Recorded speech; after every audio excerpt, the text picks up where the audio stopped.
Let me first read a statement to you from the department, and then I'll make a couple comments, and then I'll open it up to some questions.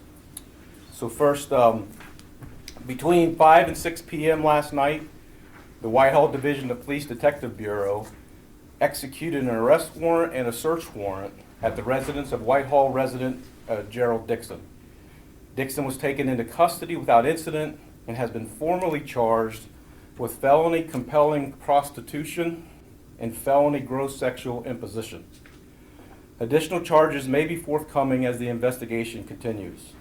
This arrest is the culmination of a long-term, multi-state investigation initiated after allegations were first brought to our attention in late 2020, early 2021. Mr. Dixon was alleged to have engaged in an inappropriate conduct with juvenile males. As detectives pursued these allegations, the scope of the investigation expanded through Ohio, into New York, and into Michigan. Throughout this effort, numerous individuals disclosed interactions and behaviors that would lead a reasonable person to believe they were being groomed for sexual exploitation. As interviews progressed, individuals often identified others with similar experiences. Ultimately, investigators identified several persons exhibiting signs consistent with both mental and physical sexual victimization. Some victims were too emotionally impacted to share their full experience. Others provided detailed accounts of inappropriate requests, including situations interrupted by vigilant parents, as well as incidents in which Dixon allegedly paid an underage and cognitively impaired individual for sexually explicit acts. To date, we have interviewed 8 individuals connected to the investigations with age of initiation of about 14 years old. During the execution of the search warrant, detectives seized electronic devices from the residents, along with a significant amount of explicit material and writings. These devices will be analyzed in partnership with the FBI and BCI. We want to express our sincere appreciation to the FBI for exceptionally swift, thorough, and professional support in this case. Their collaboration has been instrumental in advancing this investigation in a timely and effective manner. At this time, we believe there may be additional victims who have not yet been identified. We urge anyone who may have been harmed or anyone with information relevant to this case to contact the Whitehall Division of Police and to ask to speak to one of our detectives. With Mr. Dixon now in custody, it is safe for these victims to come forward. We also want to emphasize that our priority is the well-being of these victims. We ask that the media and the public respect their privacy. This investigation is focused on supporting survivors, preventing further harm, and ensuring that no one is re-victimized through exposure or speculation. With that said, I will give you a couple comments and then open it up to questions. First and foremost, sitting behind me, come out of the room of the office where several of these youth said that they had been taken into, had been in that room. There was a lot of other things that I can't show you. Additionally, I'm going to ask you first, I know some of you might start zooming, so I'm going to ask you not to zoom, because we haven't identified these people, right? Help you? Okay. We need to move it a little bit so that we can get it, because some of the words are very offensive. You want an out of camera view? Yes. All right. Or you can blur it, or whichever you want to do. Yeah, some of the words are somewhat explicit. So that was, when you walked into the room, that was up against the wall. Additionally, on an easel was this photo here. Initially, that didn't mean much to us until we dug deeper and realized this was the original victim that we first spoke to from 1996. We have spoken to him, he's emotionally distraught, doesn't want to talk about this much. This picture next to his 1996 photo was just recently drawn on the easel by Mr. Dixon in the last year. It's the obsession with the youth that we are focused on, and the concern that we have that this is a much broader issue than what we already have, but we have enough as it stands. So with that said, I'm trying really hard not to have to go into the explicit details. In fact, I won't give you explicit details of things that were paid for, acts that were paid for. They're quite disgusting. But we have evidence of it, and we have recordings, and we asked the FBI's experts to help us with the interviews. That said, I'll open it up to any questions. I'm sorry, I'm confused. The piece of evidence, this is a piece of evidence that was taken from his home, is that what you're saying? From it, correct. And so are these children in these pictures alleged victims, or just pictures that he had that... His artwork, I think. We don't know. We haven't talked to him on that. We haven't answered those questions. That's why I'm asking you not to zoom in on them, because they could be victims. We're not sure. But they are sort of those materials, if you're familiar with people who do what's referred to as grooming of youth, these are the types of things you'll find in those offices. That's what makes this evidence for us. It's evidence that on the low end that I can bring out here, I'm not bringing out the big stuff. What's your reaction to these crimes that he's committed, especially when folks might have previously seen him as a leader of the community? Well, that's a great question, because that's a two-part answer. The first thing is you ask what's my reaction, which is it the same every time I see these types of things. It's disgusting. We have a problem in our nation with this kind of problem, from human trafficking to exploiting children to you name it. Generally, these people it doesn't start in a vacuum, right? Something usually has happened to them as well, which we have strong evidence of that as well. And as far as the question about leadership, yeah, I mean, everybody has an image of what you're supposed to represent. Whitehall stands for a specific thing, and so with that person sitting in a seat, in a position of authority, it not only creates a sort of a bad image for leadership in general, government in general, but it also sends a strong message to the victims. Like, this is a powerful guy, and that was brought up to us a few times.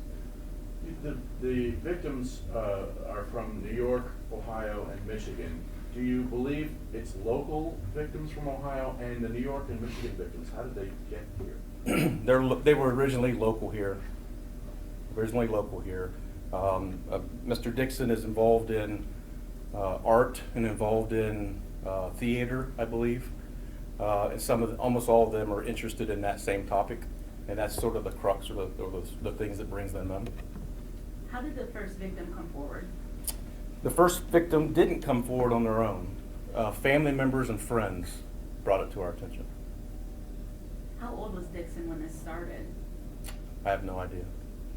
How old is he now? I'm not sure. How old is he? What's his- 64. 64. And when did this investigation start? The official part of it started probably the end of 23, maybe middle of 23.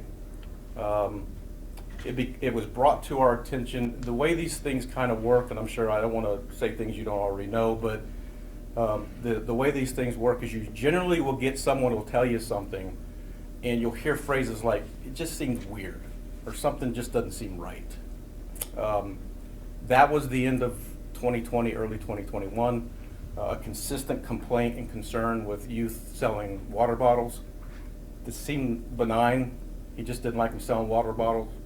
But then it became not that. It became multiple calls to the police department about these kids selling water bottles, and turning out some of the kids saying that they were working for him, and then he got mad because they wouldn't work for him anymore. And then hindsight 2020, we now know what that was about. But at the time, that's how those things sort of start. So you don't initiate an actual investigation in 2021 or 2020 until you start getting people telling you, hey, there's more to this. Then we went back to those cases, and that's what led us to probably the most severe one we have right now.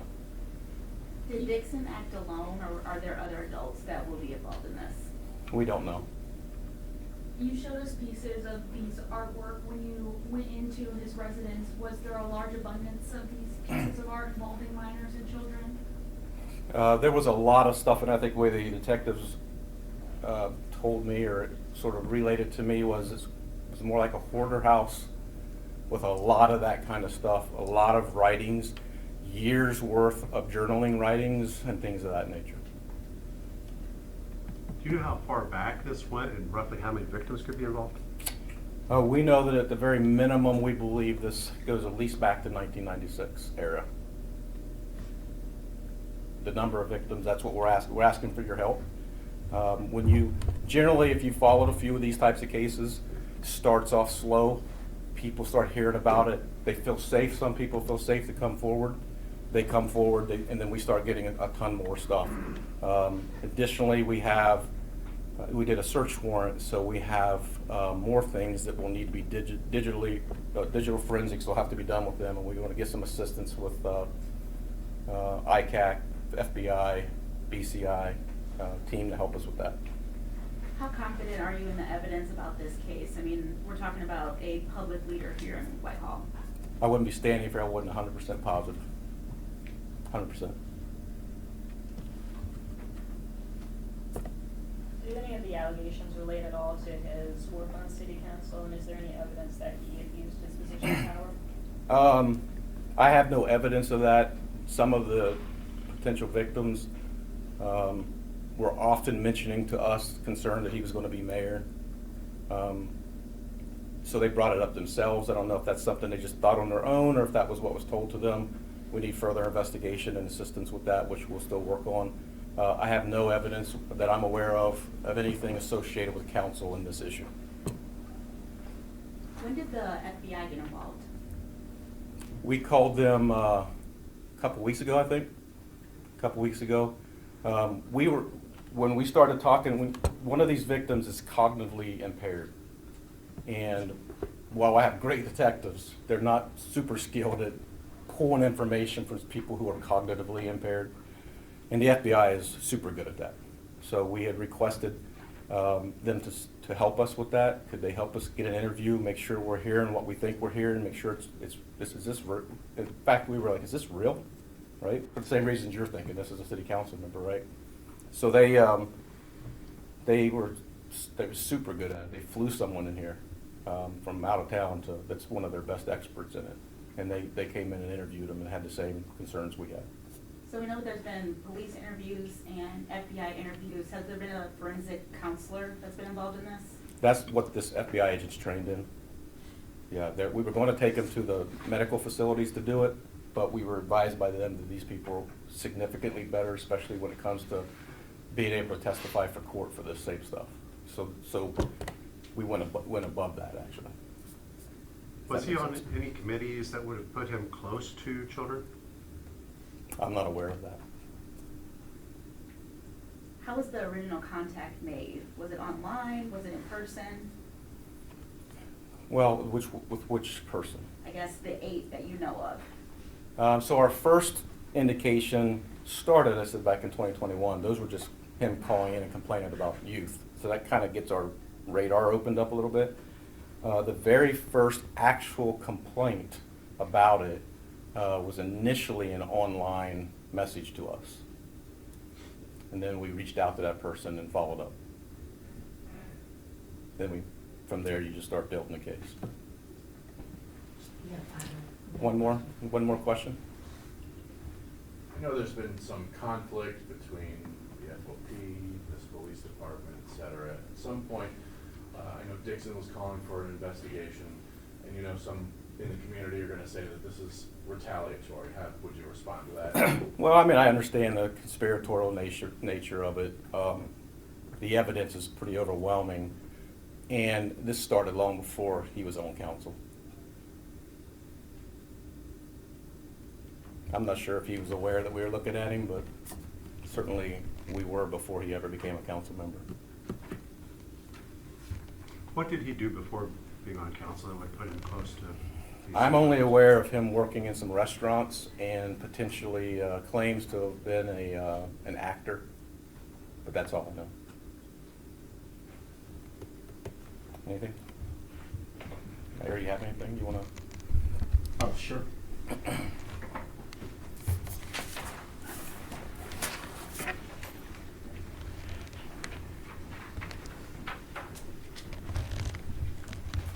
Good morning, everyone. Thank you for coming out. In fact, before I make my statement, I'm just going to turn that around. Is that fine? And so, one, I thank you all for coming out this morning. I thank you for your concerns and for your patience as this investigation unfolds. My main concern as it relates to this matter are with the victims, for them getting the support that they need, for getting them the assistance that they need, and getting them the justice that they deserve. Given the severity of the charges, given the troubling nature of the acts, given the charges that have been made against Gerald Dixon, I presently believe I am been thoroughly briefed on this matter. I believe that it is in the best interest of the victims. I believe it's in the best interest of this community that Gerald Dixon resign his position immediately with Whitehall City Council and face the allegations and get the justice that he deserves. Thank you. Anything you can do to force that to happen or force him to step down?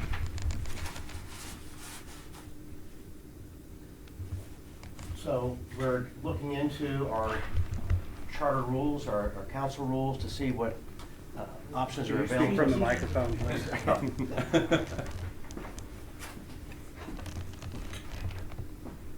Thank you, Mr. President. For the record, I'm Tom Potter, President of Whitehall City Council. To answer your question, we're currently reviewing our council rules to see what provisions are in there, if that is a available option, and we will be ongoing in that educational process with council and have that figured out here pretty quickly. Tom, when did you find out about this? About an investigation, at least? Yesterday, the mayor called me. So we learned that he was supposed to be sworn in tonight. What happens with his seat or this process now? Well, the process would still move forward if in fact he showed up and that, he was there for the swearing in, then he would get sworn in, and unless some other action were to take place. Thank you all. Thank you, Tom. Thank you. Chief, for coming up with the